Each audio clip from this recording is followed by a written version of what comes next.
ఏమండి, మందు తాగేటప్పుడు 2 గ్లాసులు చీర్స్ కొట్టుకోవడం, 2 చుక్కలు నేలపై వేయడం ఎందుకండి? ఏమీ లేదే, మా దోస్తులందరూ దోస్తానా చాలా కాలం ఉండాలని చీర్చుకొట్టుకున్నారు. ఇక మందు చల్లడం అంటావా? మా వారసుడు మమ్మల్ని మర్చిపోలేదని మా నాన్న మా తాతయ్యల ఆత్మలకు శాంతి చేకూరు. మరి మీ అమ్మా నాన్నమ్మల ఆత్మ శాంతించాలంటే ఏం చేయాలి? చాలా సింపుల్. మీ భార్యలు భర్తలతో ఏ రోజైతే పోట్లాడకుండా సైలెంట్గా ఉంటారో అప్పుడు వారి ఆత్మకు శాంతి చేకూరుతుంది. Happy wedding anniversary Giri. Thank you so much రా. గిరి, ఈ రోజు నీ వెడ్డింగ్ యానివర్సరీ, నిన్నేమో బర్త్డే. అయితే నువ్వు 2 పార్టీలు ఇవ్వాలన్నమాట. సరే, నాకు బర్త్డే విషెస్ చెప్పావారా? అదేమిట్రా, ఫేస్బుక్ లో విషెస్ పెట్టా కదా, చూడలేదా? అరే, నీకు వాట్సాప్ లో బిర్యానీ పంపించానుగా, తినలేదా? ఏం మాట్లాడుతున్నావురా? నరాలు కట్ అయిపోయింది. Hello hello hello.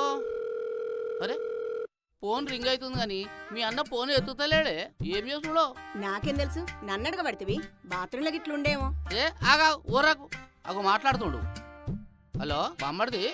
చెప్పు బావా, ఏం సంగతి? సంగతి చెప్తా సక్కగిను. ఇగో మీ చెల్లెతో ఏర్పడదాం అనుకుంటున్నారా? ఏమైంది బావా? అరే ఏం చేయమంటావురా?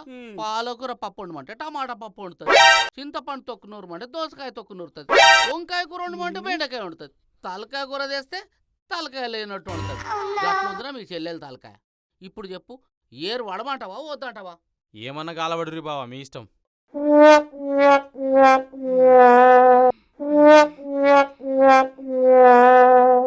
ఏంది ఏరు పడతావా?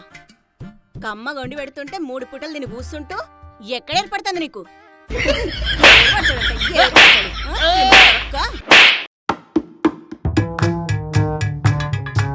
సార్ నమస్కారం సార్.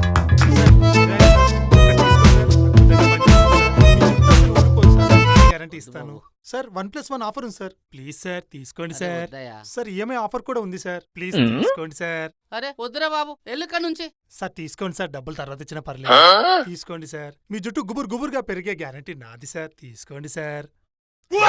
ఎక్కడ పెట్టుకోవాలరా నీ తొక్కలు ఆయిల్? ఇలాంటి ఆయిల్ వాడినందుకే నా నెత్తి మీద బొచ్చంతా ఊడిపోయింది.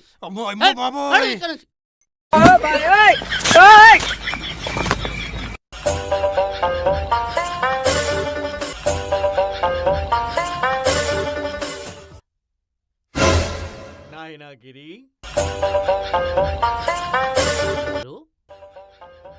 ఎవరది? నేను దేవుణ్ణి. స్వామి, ఒక్క పెగ్గు తాగితేనే దేవుడు ప్రత్యక్షమయ్యాడా? ఇంకో పెగ్గు తాగితే ఇంకేం కనిపిస్తుందో ఏమో. ఆ పాడు మందు మానేయచ్చు కదా నాయన. 20 సంవత్సరాల వయసులో అలవాటైంది స్వామి. మధ్యలో మానేద్దాం అనుకున్నా, ఇంతలో డిగ్రీ పాస్ అయ్యానన్న ఆనందంతో దాగిన. తర్వాత మానేద్దామనుకుంటే జాబ్ వచ్చిందన్న సంతోషంతో మళ్ళీ దాగా. ఈలోపు పెళ్లి కుదిరింది. అప్సరస లాంటి పెళ్ళాం వచ్చింది కదా, ఆ ఆనందంతో ఇంకా దాగా స్వామి.